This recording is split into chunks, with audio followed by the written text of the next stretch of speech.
بسم اللہ الرحمن الرحیم۔ کہا جاتا ہے کہ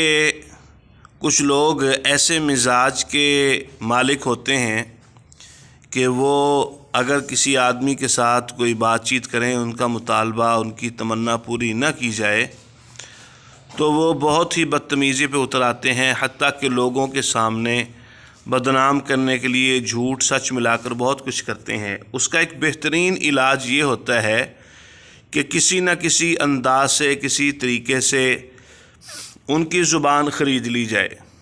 اس کے لیے ایک بڑا ہی بہترین انداز کتابوں کے اندر لکھا ہوا ہے۔ اس کا عنوان یہ دیا ہوا ہے کہ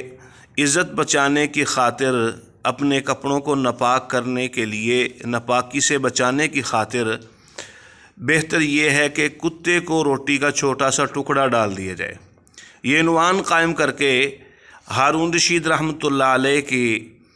طرف منسوب ایک واقعہ لکھا ہے کتابوں کے اندر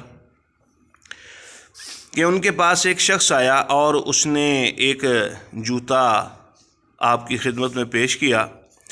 تو کہنے لگا کہ جناب، یہ جناب سرکار دو عالم صلی اللہ علیہ وسلم کا جوتا مبارک ہے۔ تو ہارون رشید رحمہ اللہ نے ایک واہ واہ واہ واہ کہا، سبحان اللہ، ماشاء اللہ کہا، درود پاک پڑھا، اس جوتے کو پکڑا، چوما،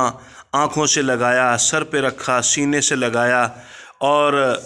جو ہے وہ اپنے وزراء میں سے کسی کو بلایا اور کہا کہ اس کو کسی اونچی جگہ پر محفوظ مقام پہ رکھوا دو، اور اس کو انعام و اکرام سے نوازا۔ اس بندے کا بڑا اکرام کیا اور اس کو کچھ ہدیہ تحفہ بھی دیا اور وہ چلا گیا۔ جب وہ اٹھ گیا تو رعایا میں سے کچھ لوگ کہنے لگے کہ حضرت، آپ نے عجیب کام کیا ہے کہ یہ جوتا آپ کو یقین ہے کہ نبی پاک صلی اللہ علیہ وسلم کا ہے؟ تو وہ فرمانے لگے کہ مجھے یہ یقین نہیں، بلکہ یہ یقین ہے کہ نبی علیہ السلام نے اس کو دیکھا بھی نہیں ہوگا، لیکن میں نے اس بندے کی زبان خرید لی۔ کیوں؟ اس لیے کہ اگر میں اس کو جھٹلا دیتا اور یہ کہتا کہ تو ان کو تو لب گیا اور یہ تو تازے چمڑے کا جوتا ہے، تیرے پاس یہ کہاں سے آ گیا؟ یہ تو اتنا پرانا جوتا نبی پاک صلی اللہ علیہ وسلم کا تو اتنا تازہ تو نہیں ہو سکتا۔ تو اس لیے میں نے اس شخص کی زبان خرید لی تاکہ ایسا نہ ہو کہ اگر یہ بندہ باہر جائے گا اور جا کر میں اس کو انکار کر دیتا اور یہ کہتا، لو جی میں بادشاہ کے پاس جوتا لے کر گیا، اس نے کوئی قدر ہی نہیں کی، جی اس نے نبی علیہ السلام سے دشمنی لی ہے، وہ گستاخ رسول ہے اور وہ ایسا ہے ایسا ہے، تو میرے بارے میں جا کر یہ لوگوں کے دماغوں میں گندگی اور غلاظت بھرنے کی پوری محنت کرتا۔ اس لیے ہم نے اس کی زبان خرید کر اس کو یہاں سے رخصت کر دیا۔ تو اس لیے اگر کوئی آدمی، کسی آدمی کے متعلق آپ جانتے ہیں کہ وہ خواہ بیہودہ گوئیاں آپ کے متعلق کرتا ہے،